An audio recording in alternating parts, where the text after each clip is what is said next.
রাষ্ট্র সংস্কারে গঠিত কমিশনগুলোকে একীভূত করার লক্ষ্যে গত 15 ফেব্রুয়ারি প্রধান উপদেষ্টা ড.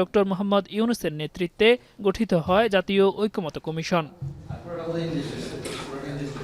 সংশ্লিষ্ট কমিশনগুলোর প্রতিবেদনে আসা গুরুত্বপূর্ণ সুপারিশের উপর 13 মার্চের মধ্যে মতামত জানাতে 38টি দলকে অনুরোধ জানায় ঐকমত্য কমিশন। এখন পর্যন্ত 29টি রাজনৈতিক দল মতামত দিয়েছে। এরই ধারাবাহিকতায় সোমবার বিকেলে জাতীয় সংসদ ভবনের এলডি হলে জাতীয় ঐকমত্য কমিশনের সাথে আলোচনায় বসে এবি পার্টি। বৈঠকের আগে কমিশনের সহসভাপতি ড.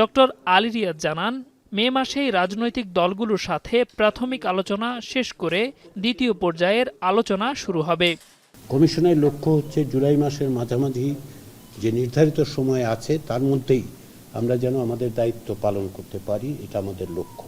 যে সমস্ত বিষয়ে ঐকমত্য আমরা দেখব সেগুলোর বাইরেও কিছু কিছু বিষয়ে ভিন্ন মত অবশ্যই আছে, সেগুলো নিয়ে আমরা দ্বিতীয় পর্যায়ের আলোচনাটা শুরু করতে পারবো আশা করছি আমরা মের দ্বিতীয় সপ্তাহের মধ্যে। অধ্যাপক আলী রিয়াজ আরও জানান, এবার রাজনৈতিক দলগুলোর বাইরে নাগরিকদের মতামত নিয়ে জরিপ চালানো হবে। সাধারণ নাগরিকদের যাতে অংশগ্রহণের একটি পথ উন্মুক্ত করা যায় তার জন্য আমরা খুব শিগগিরই চেষ্টা করব ওয়েবসাইটের মাধ্যমে জনগণের মতামত নেওয়ার জন্য।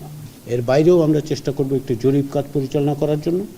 এদিকে ঐকমত্য কমিশনের সাথে আলোচনা শেষে এবি পার্টি জানায়, কমিশনের 166টি প্রস্তাবনার মধ্যে 108টি মতামতের সঙ্গে একমত হয়েছে দলটি। বাকি প্রস্তাব নিয়েও আলোচনার সুযোগ রয়েছে। তো কয়েকটি বিষয়ে আমরা আমাদের পজিশন চেঞ্জ করেছি। 32টার ব্যাপারে আমরা দ্বিমত করেছিলাম এবং 26টার ব্যাপারে আমরা আংশিক একমত পোষণ করেছিলাম। তো সেই 32টা এবং 26টা বিষয় নিয়ে আমাদের সাথে আলাদা আলাদা করে আলোচনা হয়েছে। তো দীর্ঘ আলোচনায় আমরা আলোচনাটা খুবই অংশগ্রহণমূলক ছিল। রাজনৈতিক দলগুলো আগে কি চায়, নির্বাচন নাকি সংস্কার? প্রশ্ন তৈরি হয়েছে। শুধুমাত্র ক্ষমতার হাত বদলের জন্যই কি আবু সাঈদ মুগ্ধরা জীবন দিয়েছেন? জনসাধারণের প্রত্যাশা সংবিধানের দোহাই দিয়ে তৈরি হওয়া ফ্যাসিবাদের পথ বন্ধ করতে হবে।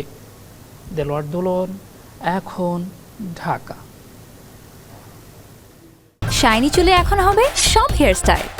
সিল্কোর দ্বিগুণ শাইনি চুল প্রতিদিন।